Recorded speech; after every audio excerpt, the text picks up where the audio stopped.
Something else that obviously has been a big talking point is the FIA dismissing Ferrari's request to review Carlos Sainz's penalty. For a refresher, Laurence, would you try to take us through what exactly happened on track and why Ferrari felt like the penalty should be reviewed? Yeah, so let's go back to that last proper restart of the Australian Grand Prix. It was absolute carnage. Two Alpine drivers drove each other into the wall, but just ahead of that, Carlos Sainz missed his braking point or left his braking too late, considering how cold the tyres were, ploughed into Fernando Alonso, spun the Aston Martin round, and got a penalty for it, a 5-second penalty.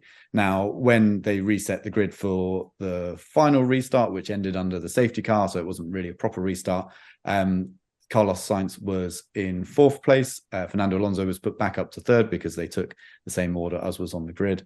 And so with a 5-second penalty and all the cars bunched together, going across the line together as if behind the safety car, Carlos dropped from 4th place all the way to last, which I think was 12th, there's only 12 cars left, and lost all points and all the things that he'd been working for very hard in that race, and actually done a very good job in that race.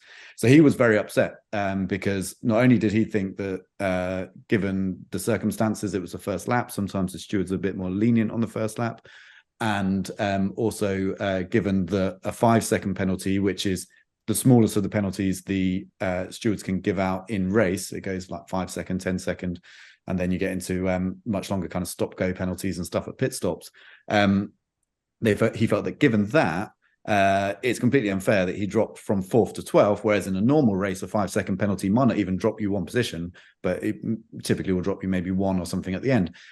So he was very upset. And the other thing he was upset about is that he didn't get to voice any of these concerns or his opinion of what happened in the accident to the stewards, which never happens when the stewards make an in-race penalty. But given this was so close towards the end of the race, arguably could have happened. It did happen with the two Alpine drivers. They both got to go and talk to the stewards about what happened. And in the end, the stewards decided no penalty in that case.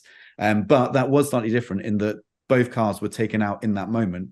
And therefore, that always becomes a post-race investigation because, both the drivers are out of the race, so it's not going to impact it anyway. What you're looking at then is a grid penalty for future races. So there was a difference there. That's why that didn't get investigated.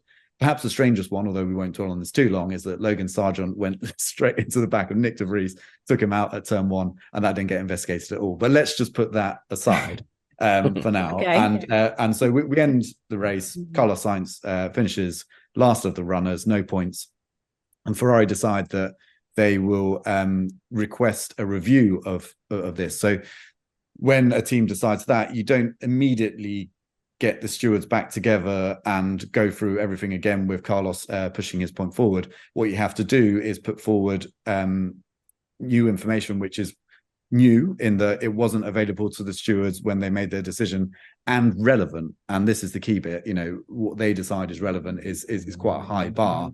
And so they did this. Ferrari, they came and they said, look, we've got telemetry from Carlos's car that you may not have had. In fact, the stewards had quite a lot of that, but they had a little bit of extra stuff there. As a statement from Carlos Sainz himself. And Ferrari felt this was enough to reopen the investigation and perhaps get a different conclusion, perhaps change the result of the race to remove the 5-second penalty and put Carlos back up to 4th. The stewards, same stewards that made the original decision, turned around and said, none of this is, some of it is new, but none of it is relevant enough to change the opinion that we had in the first place.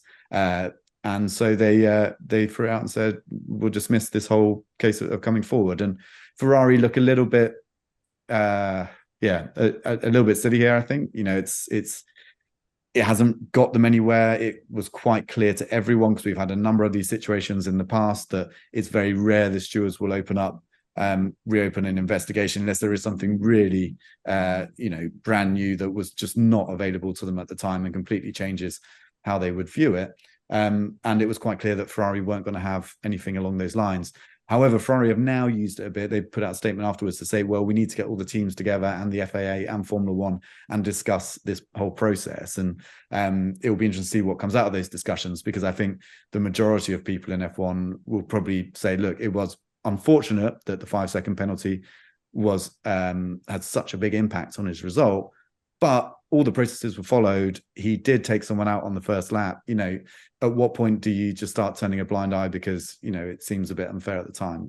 You got to have rules in place, and you got to have driving standards in place. And ultimately, Carlos Sainz was one of a number of drivers who made a mistake at that first corner, but there were also a lot of drivers that didn't make a mistake at the first corner. So, you know, it's really on Sainz. And as painful as it is, I think the right decisions have been made, and he'll just have to try and regroup and do better in Baku.